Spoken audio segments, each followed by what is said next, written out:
तो नमस्कार प्यारे बच्चों, कैसे हैं। स्वागत है आप सभी का अपने YouTube चैनल स्पंक लर्निंग पॉइंट में।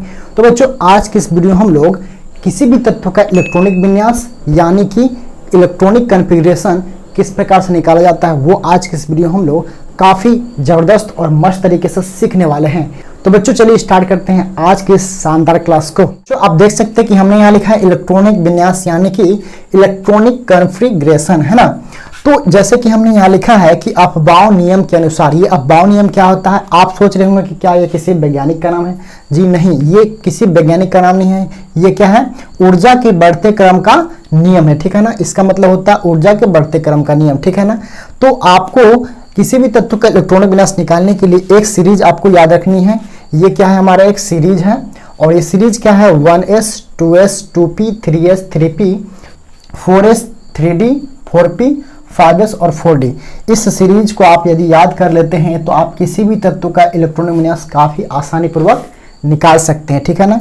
इस सीरीज को याद करने के बाद आपको कुछ बात और ध्यान रखना पड़ेगा। यहाँ पे क्या लिखा है SPDF, ठीक है ना, SPDF। और आपको पता होना चाहिए कि S में जो है अधिकतम 2 इलेक्ट्रॉन ही होते हैं, ठीक है ना। S में 2 इलेक्ट्रॉन होते हैं, ये आपको याद रखना है। P में कितने होते हैं 6 इलेक्ट्रॉन और D में कितने होते हैं 10 और F में कितने होते हैं 14 इलेक्ट्रॉन, ठीक है। अब आप चाहेंगे कि अगर S के पास 2 इलेक्ट्रॉन है, अगर जरूरत पड़े तो हम 3 क्या दे सकते हैं, नहीं दे सकते हैं। जितने इलेक्ट्रॉन जिनके पास है उनसे अधिक इलेक्ट्रॉन हम नहीं दे सकते हैं किसी भी हाल में, ठीक है ना।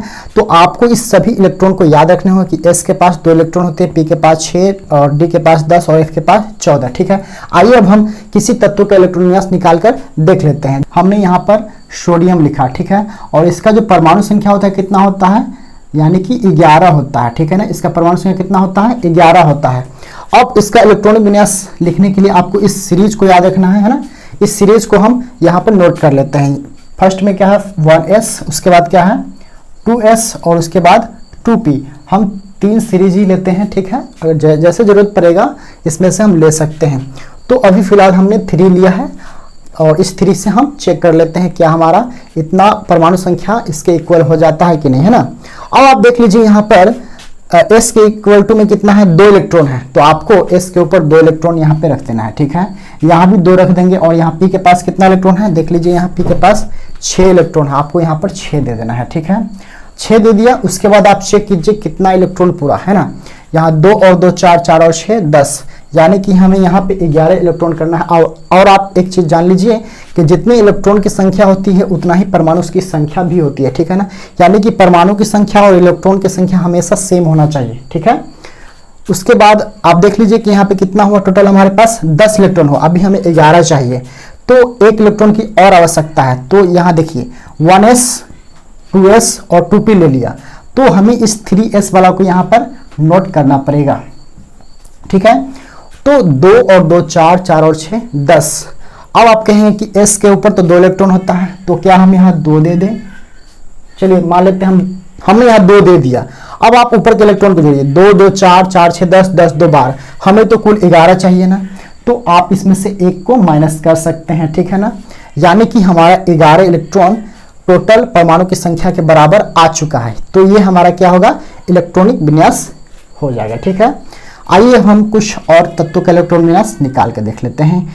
जैसे कि हमने 20 में लिया, 20 में कौन सा तत्व आता है, कैल्शियम आता है।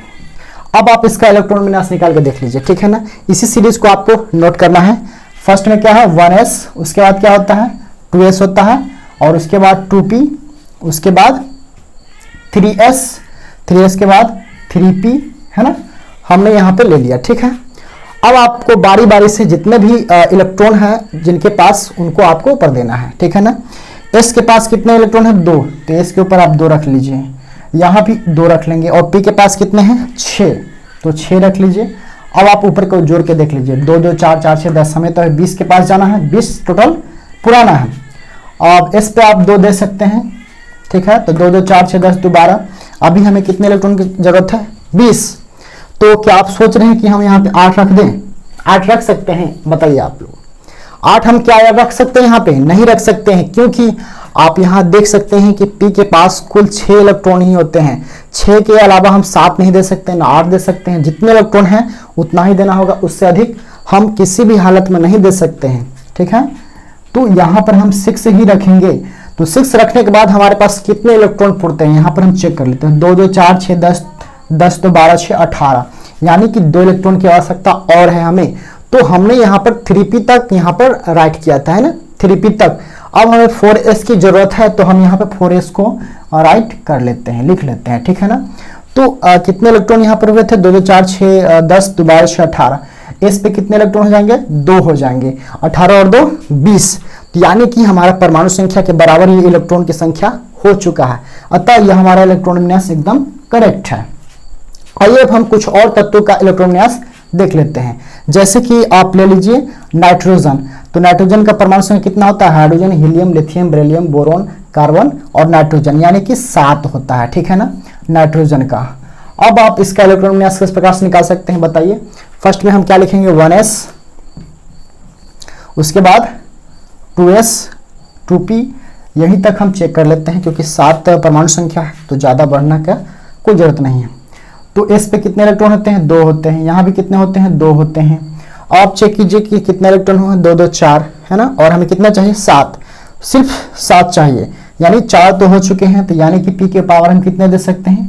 3 देख सकते हैं। p का तो टोटल इलेक्ट्रॉन कितना होता है? 6 होता है, लेकिन 6 टोटल हम यहाँ पे लिख नहीं सकते हैं क्योंकि 2 2 4 और 6 करने पे 10 होता है, लेकिन हमें 7 इलेक्ट्रॉन की ही जरूरत है। तो 6 में से हम सिर्फ 3 लेंगे तो टोटल हमारा 7 हो जाएगा, यानी कि इलेक्ट्रॉन का संख्या और यहाँ पे परमाणु संख्या एकदम इक्वल हो चुका है, यानी कि हमारा इलेक्ट्रॉन विन्यास एकदम करेक्ट है।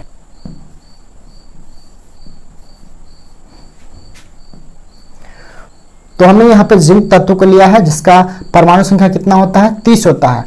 इसका इलेक्ट्रॉन विन्यास किस प्रकार से निकालेंगे? तो आपको वही सीरीज नोट डाउन करना है। 1s 2s 2p 3s 3p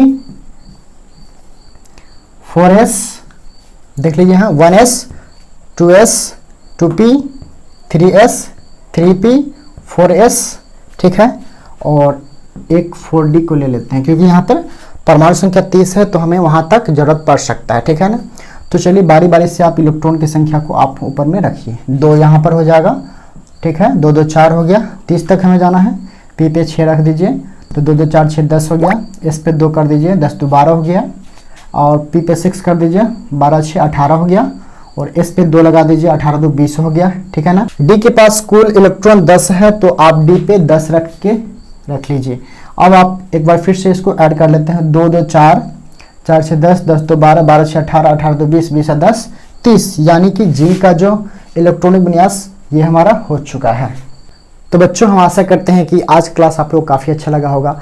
आज के इस क्लास में इलेक्ट्रॉनिक विन्यास किस प्रकार से हमने निकाले हैं आप लोग काफ़ी अच्छी तरह से समझ गए होंगे। तो बच्चों मिलते हैं नेक्स्ट वीडियो में नए टॉपिक के साथ।